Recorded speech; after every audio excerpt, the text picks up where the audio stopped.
dans le salon des portraits, vous me direz, c'est pas un nom très original, parce que si vous levez la tête des portraits, il y en a partout. Il y a des gens qu'on aime et ceux qu'on aime moins, ceux qui sont peints par un bon peintre et ceux qui ne valent rien, mais tout ça n'a aucune importance, vous n'êtes pas dans un musée. Vous êtes dans une maison familiale. Ces gens ont aimé Chimay, ils se sont battus au cours des siècles pour essayer de le maintenir debout, et ça n'a pas toujours été facile. Alors ils ont droit à leur clou, même si le peintre ne vaut rien. Et pas que les Chimay sont musiciens, depuis toujours.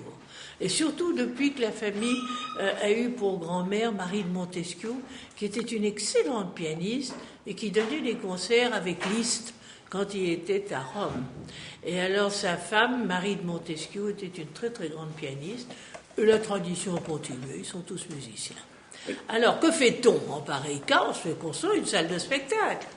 Le grand-père, François-Joseph de Caraman, avait son théâtre là-bas, dans le jardin.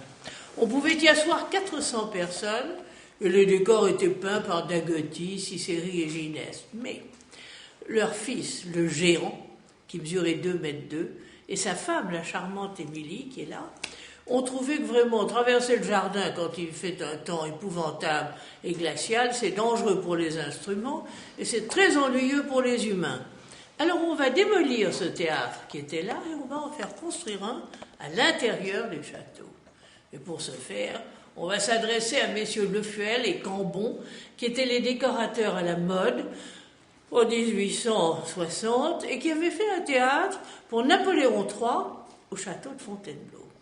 Alors tout de suite, une légende a couru, on a dit, oh, théâtre du château, c'est la copie de celui de l'empereur à Fontainebleau. Eh bien, c'est pas vrai du tout.